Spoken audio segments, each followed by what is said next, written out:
haven't, at least not that I know of. I've like considered catfishing people though as revenge, so I think it's a prominent thing. Yes. Yes, I have. So there's this one IG woman, we were DMing back and forth, and you know, in 2018, I always say like, oh man, people still get catfished, that's crazy, but no, it happens. It was the person, it was just that their online photos were way more appealing than the real thing, you know what I'm saying? It's like, oh, okay, great, we should go out sometime or something. So we went out.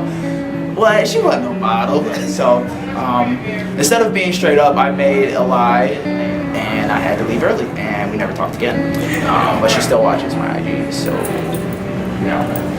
you know who you are. Don't contact me. My name is Sarah Kazoum. I am a clinical psychology doctoral student at Roosevelt University, so I'm a therapist in training.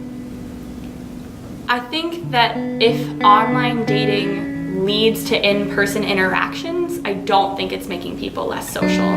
But if we're using it as its own sort of world and we're only interacting with people there, then I think maybe it's leading to more isolation. Because we're in this online world now, we don't have face-to-faces. It's like, you know, the get-to-know phase before your talking phase. It's over text now, and I was like, oh my gosh, I do this all the time. So yes, less social, yes. I feel like it increases social anxiety maybe because you start off like just messaging and then it creates that like scary moment where it's like, oh no, I actually have to talk to them in person. Like maybe I'm just making it up, but I feel like 10 years ago people had a lot easier time talking in person and on the phone. Do I think online dating really works? I think there's a lot of factors that go into that. So I think, again, it's like, what purpose are we using online dating for? I think many of the people that I know and many of the clients that I work with use online dating as sort of a more convenient way to meet people who they're compatible with. And so I think if we're using online dating as an avenue to meet people who we connect with on multiple levels, which then leads to in-person interactions, then I think that that's effective. I believe that there's somebody out there for everybody, because I know couples who've done online dating and are still together to this day.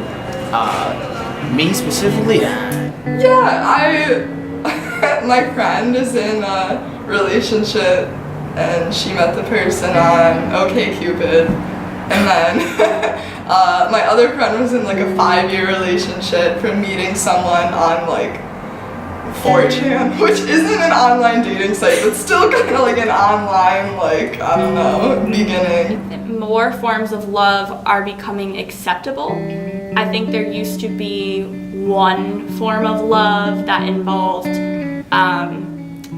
emotional and sexual relationships, was between a man and a woman, eventually resulted in marriage and living together and having children. And I think that our definition of love as a society has evolved to different types of relationships, whether that be married, unmarried, domestic partnerships, living together, people of different genders, people of different sexualities coming together. So in that way, I think it's changed. I don't think love is different from what it used to be. I think love is so dependent on who the people are experiencing it. So I think people are different.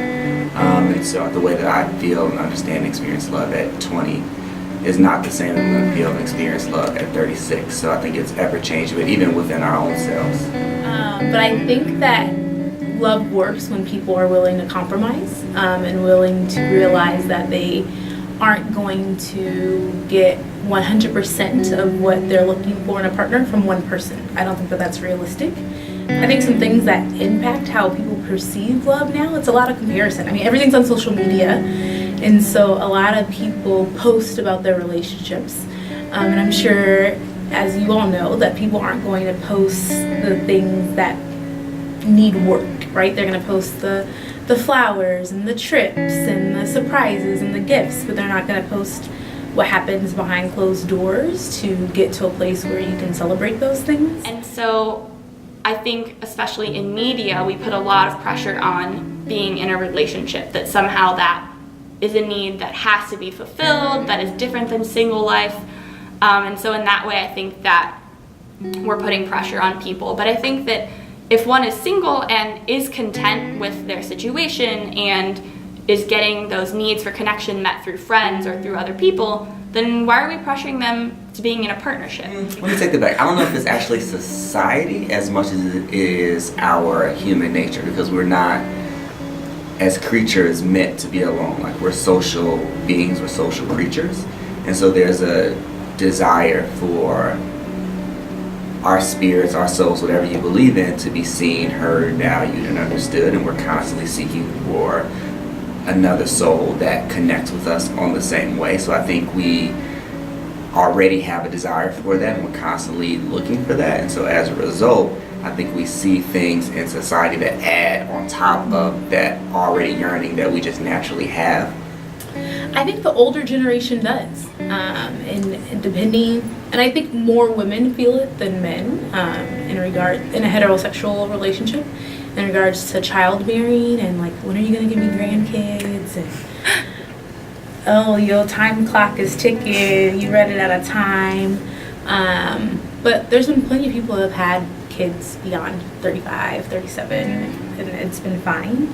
I think current society, like millennials and Generation Z is after us, I think we really look at relationships with less boundaries. I think that there's more pressure put on young adults today than there ever was before in terms of building their resume, building their skills, getting a job, going to school. There just really isn't time between homework and identity development and all those responsibilities to just go out and meet people. And I think some people get lucky, they meet people in school or at work, but I don't think that that's commonplace anymore. Honestly, most of the clients I work with and most of my friends who've entered into relationships recently, it's been online because it's more convenient. You can do it whenever.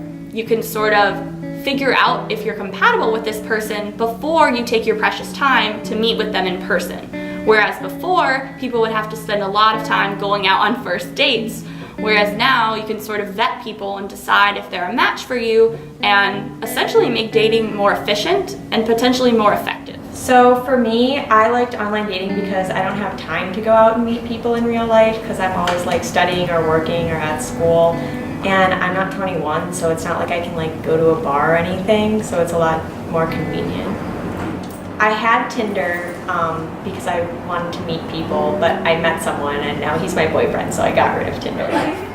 I think, well, I'm speaking in terms of being like gay, so especially for gay people, sometimes they're not as open in just like social like situations to just like come out and reach out to people in like a romantic or like that kind of way. So I think in terms of that, it fosters a little bit easier of a way to like communicate with each other and actually know if like what a person like is interested in. It's a little like less anxiety provoking in terms of like maybe getting like a bad reaction or like a weird like rejection type thing. It like makes that conversation part and that like actually starting to like talk to each other part a little bit easier, just because like you kind of have this like solid information. Currently I have 2. It's a little bit harder for like us to like know who's gay or who's not, or who's comfortable or how comfortable they are, stuff like that. So it's a little bit kind of easier to find people who you might like actually want to like pursue any type of like interest in on those apps than it is in like just normal conversation based life.